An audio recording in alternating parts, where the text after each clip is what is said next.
Kawan-kawan, kita ketemu lagi di channel Elektronika Otodidak.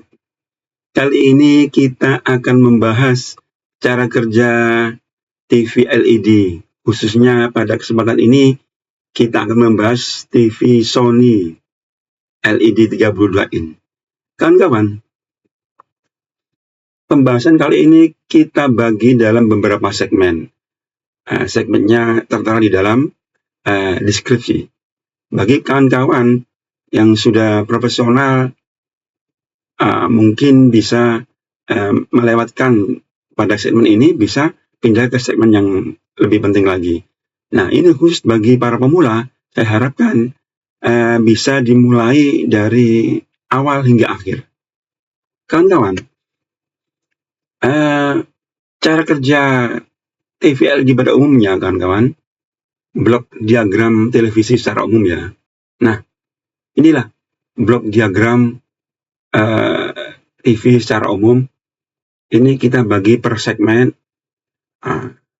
Di antaranya segmen adalah blok diagram LED TV, kemudian cara kerja rangkaian bagaimana supaya bisa bekerja TV ini. Nah, yang pertama adalah bagaimana secara umum televisi LED ini bekerja. Yang pertama, kawan-kawan, itu adalah dari antena tuner ini ya, di mana di sekitaran antena ini itu banyak mengelilingi siaran-siaran TV ya, channel-channel TV ya. Ambil contoh SCTV, MNTV, atau lainnya saya nggak hafal ya. Mungkin puluhan. Nggak sampai nggak ratusan ya, nggak mungkin kayaknya ya puluhan lah. Nah, dari banyaknya channel TV yang mengelilingi ini, baru tuner ini kalau kita setel pada gelombang yang pas, mengena salah satu gelombang, dia misalnya kita tuning, kita setel pada gelombang SCTV, dia akan menempel gelombangnya ini, sinyalnya ini. Menempel yang bentuknya gelombang seperti ini ya, sinyal RF. Sinyal RF itu dia membawa dari pemancar sinyal informasi berupa sinyal audio dan sinyal video, dibawa oleh karier ini. Ini namanya sinyal RF. Nah, oleh tuner ini adalah ditala, artinya dicuning salah satu gelombang, sehingga sudah ketemu satu gelombang, kemudian masuk ke blok berikutnya, yaitu demodulator. Apa tugas demodulator ini? Yaitu memisahkan beberapa sinyal. Di antaranya adalah sinyal informasi audio, video dari kariernya, dari pembawanya, dipisahkan. Nah, setelah dipisahkan, masuk dalam prosesor untuk banyak diolah ya, sehingga audio akan keluar melalui audio amplifier dan diperkuat gitu, sehingga bisa menggetarkan coil speaker ini. Dan yang video, kawan-kawan, juga diproses dalam prosesor ini, sehingga keluarannya itu adalah video komposit seperti ini. Apa video komposit? Maksudnya termasuk ada kromanya, warnanya, ini warnanya, ada luminannya, warna dasarnya. Begitu kawan. Nah, kemudian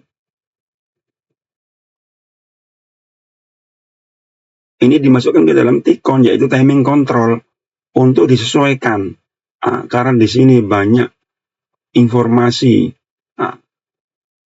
warna, di antaranya adalah kuning, siang, hijau, maka ini membentuk warna. Maka dari hasil output microcontroller ini adalah sebuah video komposit, kemudian dimasukkan ke dalam T-con sebelum masuk pada LED panel. Apa tugas T-Con? Yaitu untuk menyesuaikan, mengartikan dari informasi sinyal video komposit ini sehingga bisa menyalakan. Ini kan terdiri dari ratusan lampu-lampu LED ini. Nah, ratusan lampu LED ini terdiri dari tiga warna, yaitu RGB. Nah, bagaimana dia red, green, blue bisa membentuk warna putih, bisa membentuk warna hitam, yang bukan warna yang tidak ada. Itu ada percampuran dari red, green, blue tadi. Nah, itulah tugas T-Con. Nah, selanjutnya kawan, yang perlu diperhatikan, bagaimana prosesor ini bisa bekerja. Dia juga tidak lepas daripada IC memori DDR ini. Nah, tugasnya apa? Adalah untuk menyimpan data yang sudah di-set, misalnya seperti program channel 1 untuk TV A, channel 2 untuk TV B. Nah, ini perlu di memori. Kalau tidak gitu nanti dia hilang lagi. Nah, itulah tugas daripada memori. Dan kawan, mikrokontroller atau prosesor ini juga menerima informasi selain dari tuner, juga menerima informasi line input lainnya, misalnya dari PC atau USB atau dari yang lainnya.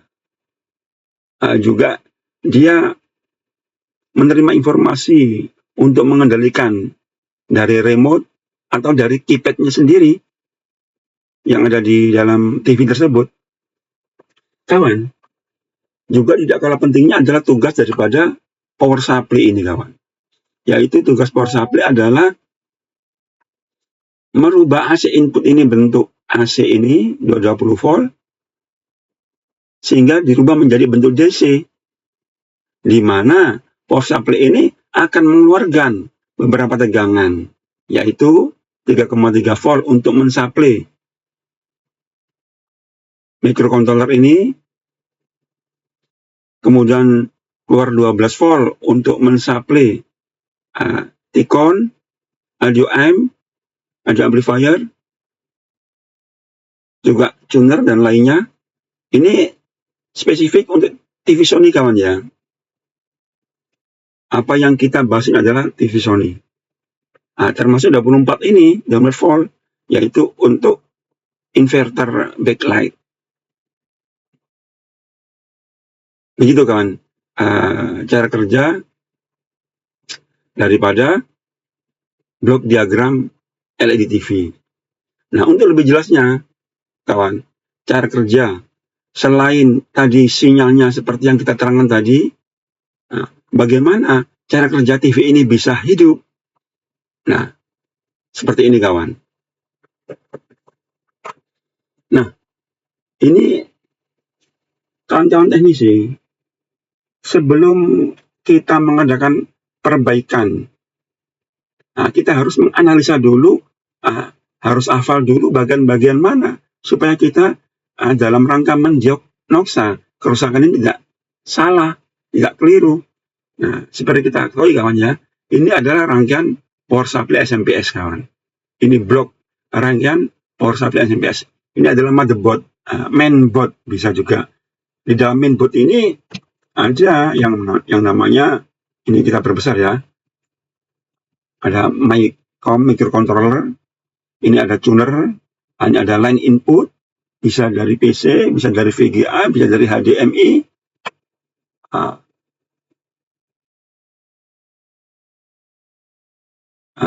Ini adalah bagian inverter untuk dimasukkan ke dalam backlight. Nah, itulah bagian-bagian. Ini bagian timing. T-Con ini bisa kadang-kadang TV bisa ditaruh di bawah. Kebetulan pada TV Sony 32 ini T-Con-nya ditaruh di atas. Jadi cara kerjanya begini kawan. Pertama, listrik PLN dicop. Kemudian power supply tidak langsung bekerja semuanya. Di sini ada dua power supply. Nah, ini power supply yang pertama, ini power supply yang kedua. Nah, yang pertama tugasnya adalah untuk mengeluarkan tegangan 3,3 volt. Nah, ini dulu, tadi ini belum bekerja. Power supply yang kedua ini belum bekerja. Nah, yang bekerja adalah power supply utama ini. Nah, dia mengeluarkan 3,3 volt untuk bisa mensuplai kawan IC MICOM, microcontroller. Ketika IC program atau MICOM microkomputer prosesor ini bekerja, maka dia sudah siap untuk dioperasikan, untuk mengendalikan semua rangkaian ini. Nah, langkah pertama, contoh, kita tekan tombol on. Nah, dia akan mengembalikan lagi input, mengeluarkan tegangan sekitar kurang lebih 3 volt. Power on ini untuk dikembalikan lagi ke sini. Nah, dikembalikan lagi ke power supply ini dalam rangka untuk meng-on-kan trafo yang kedua. Ya, bagaimana juga trafo yang kedua ini adalah untuk mengeluarkan tegangan 12 volt, 24 volt, ya 12 volt untuk tuner, 24 volt untuk inverter, 12 volt untuk power amplifier, untuk T-con. Begitu kawan. Nah, ketika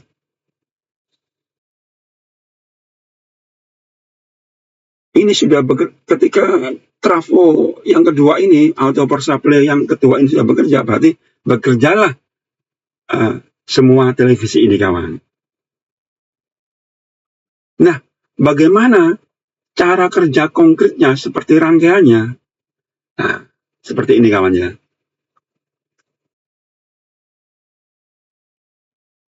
Nah kawan, ini adalah rangkaian power supply Sony 32 in kawan ya. Nah ini Sony 32 in.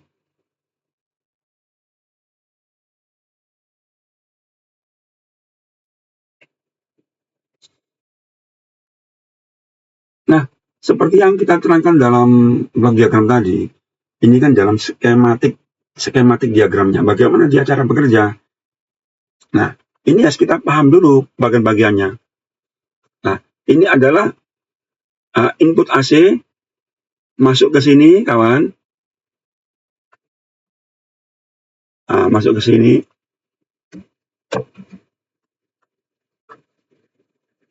Sehingga dia keluar tegangan 300 volt. Gitu? Ingat, AC 220 volt ketika dijadikan DC itu menjadi 308 volt karena ada rumus VDC sama dengan VAC dikali 1,4. Jadi 220 dikali 1,4 sama dengan 308 volt. Jadi kurang lebih 300 volt DC sini ya. Nah, ketika 300 volt mensuplai rangkaian ini, nah ini belum bekerja karena dia mensuplai dua rangkaian, dua power supply. Ini yang saya katakan ini adalah power supply utamanya. Ini power supply yang kedua. Kenapa ini saya katakan power supply utama? Karena dia ini yang bekerja pertama kali untuk mengeluarkan tegangan 3,3 volt untuk mensuplai mikrokontrol tadi. Nah, ketika di power on dinyalakan, maka MICOM tadi mengeluarkan tegangan, mengeluarkan perintah kepada power on ini untuk menyalakan power supply yang kedua, yang atas ini. Baru setelah bekerja Yang atas ini yang menginduksi dari primer ke sekunder, sehingga keluarlah tegangan, di antaranya adalah ke audio 12 volt, ke Icon juga 12 volt, 24 volt ini ke inverter, begitu kawan. Nah, lebih detailnya, cara kerjanya begini kawan. Ini penting, tolong diperhatikan kawan ya.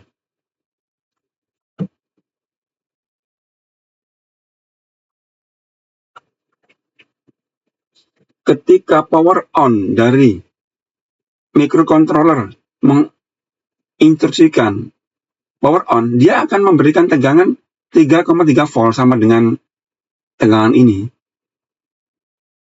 Nah, dia masuk dari pin 3 ini, masuk ke sini. Bentar ya.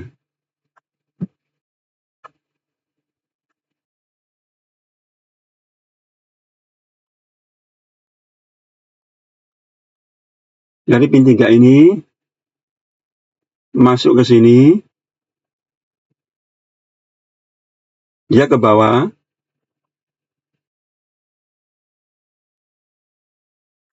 Kenapa dia tidak ke sini? Nah, ini saya perbesar ya. Ini R616 ini open, artinya tidak terpasang. Karena rangkaian ini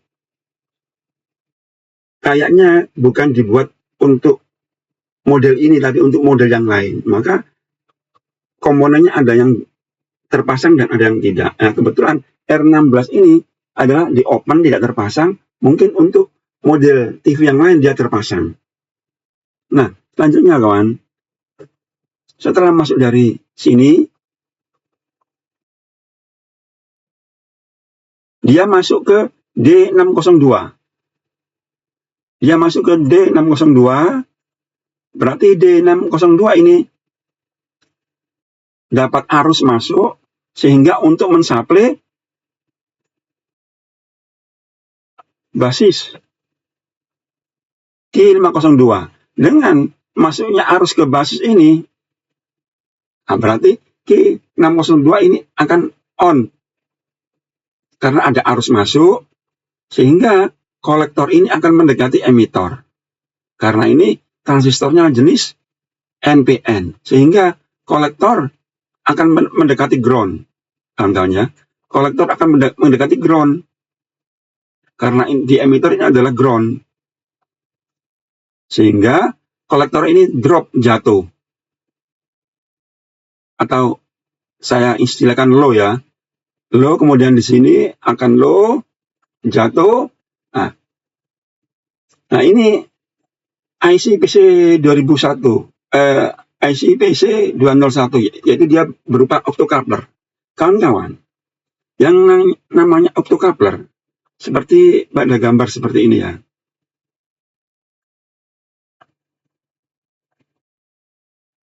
Nah kawan-kawan, ini adalah bentuk simbol optocoupler. IC-nya seperti ini.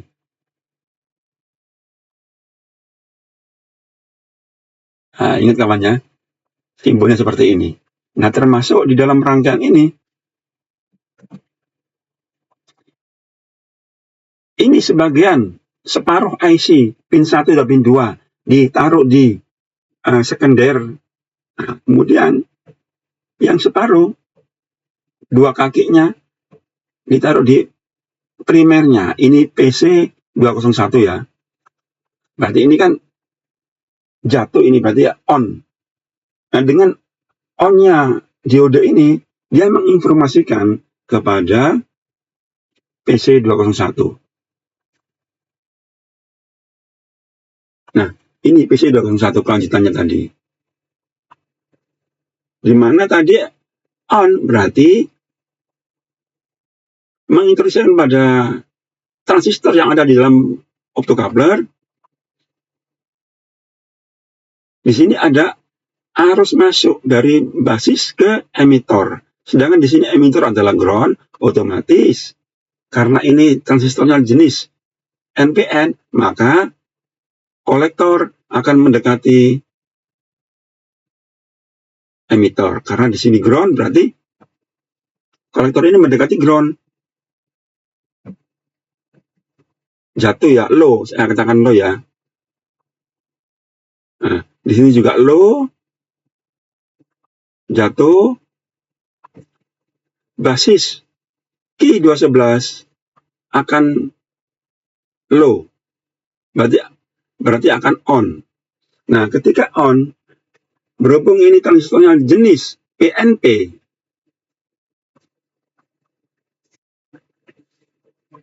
nah, yang mana jenis PNP adalah emitornya mendapatkan positif. Lah ini positif, ini emitornya mendapatkan positif. Nah, ini emitornya mendapatkan dengan positif secara langsung dari D405 ini.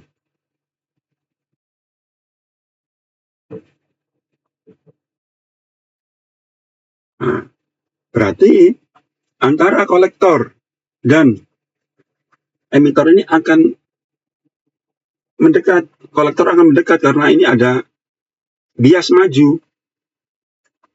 Kolektor akan mendekat ke emitor. Berapa kolektor? Ya sesuai dengan emitor di sini. Nah, kolektor akan high sesuai sama dengan VCC sini. Nah, ketika ini sama, maka diteruskan, kawan-kawan.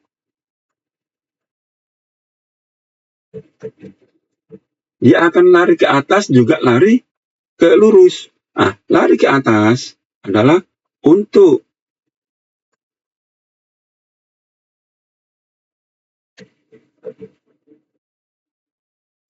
mensuplai IC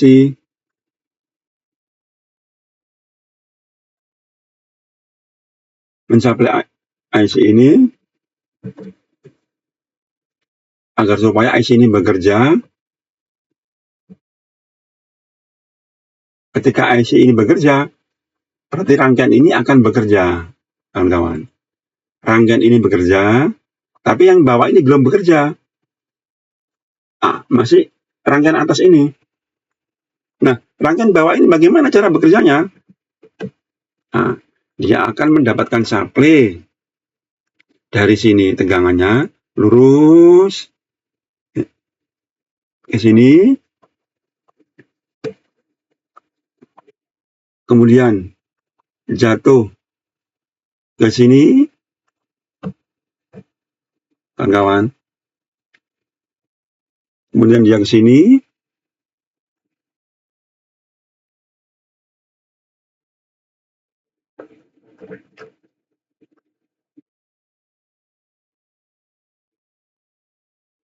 akan masuk ke geodesigner, kawan. Di mana kita mengetahui cara kerja geodesigner adalah untuk menstabilkan tegangan. Kawan-kawan, tegangan karena dijaga oleh geodesigner, maka tegangan stabil, tapi arus tetap bisa menerobos. Arusnya akan menerobos, sehingga untuk mengonkan Q204 ini akan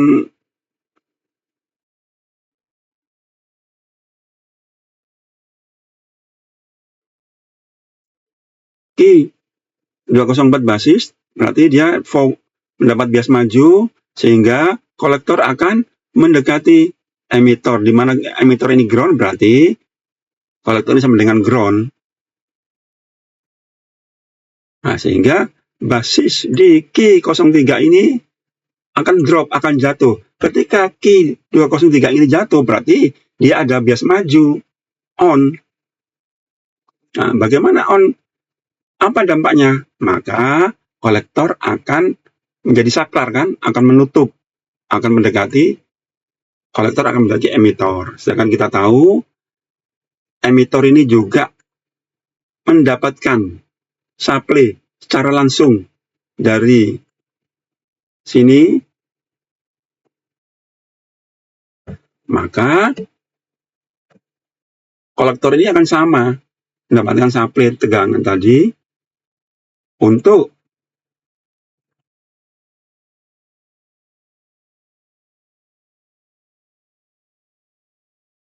mensuplai tegangan ke IC ini, kawan. Nah, begitu.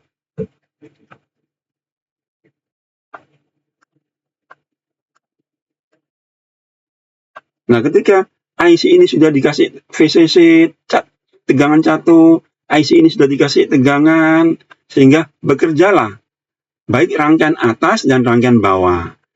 Ketika rangkaian atas dan rangkaian bawah ini bekerja, maka terjadilah induksi dari primer ke sekunder. Nah, maka sekunder akan mengeluarkan tegangan 24 volt, atau untuk ke inverter, mengeluarkan tegangan 12 volt, kemana? Termasuk ke audio, gitu, kawan.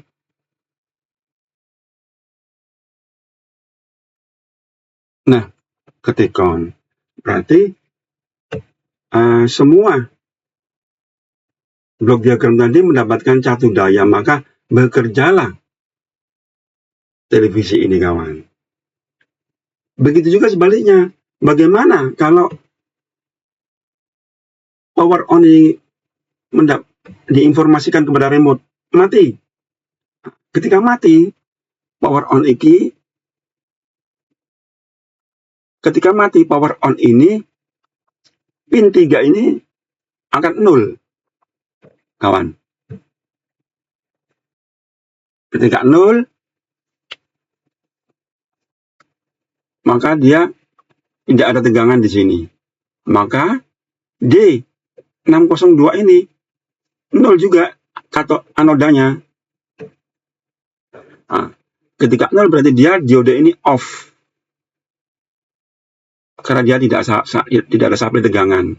Maka G604 ini juga off, karena dia tidak ada supply tegangan ke basis. Ketika basis ini tidak ada supply tegangan, berarti kolektornya akan high. Dia seumpama saklar, kolektor dan emitornya akan terbuka, tidak nyambung. Berarti kolektor akan high. Ketika high, tegangannya di sini ada tegangan. Kenapa dia ada tegangan? Cara dia disuplai dari sini tadi, disuplai. Dia tidak dijatuhkan ke ground, tapi utuh. Nah, berarti diode ini akan off karena dia tidak dijatuhkan ke ground. Nah, berarti diode ini off. Ketika diode dalam IC optocoupler ini off, dia menginformasikan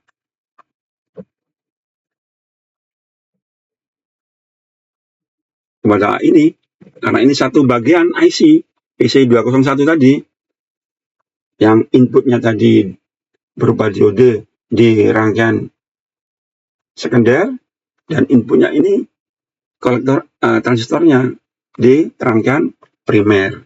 Ketika di sana off, maka tidak ada arus masuk ke basis. Kolektor ini off, berarti ini akan terbuka. Seumpama saklar, dia putus antara kolektor dan emitor. Ketika putus, berarti kolektor tadi kan low karena didropkan ke emitor. Ketika on, nah ini ketika off, dia akan high kolektor ini. Ketika high,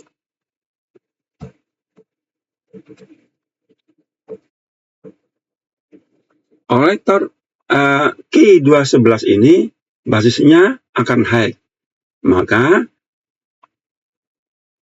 transistor ini akan off. Kenapa off? Karena tidak ada arus yang masuk. Tegangan ini akan ngambang karena basisnya tidak dijatuhkan ke ground, dia ngambang, off. Di mana setiap transistor bekerja ketika ada arus masuk. Nah, ini ngambang karena basisnya menggantung, basisnya ini tidak dijatuhkan ke ground, ke sini. Nah,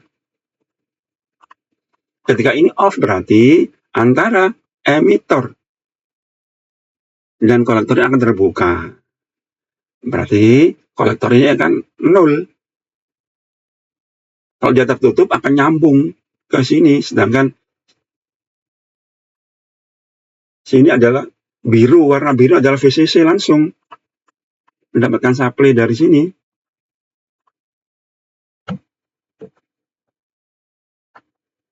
Nah, biru. Berarti kolektor akan 0, tidak ada tegangan.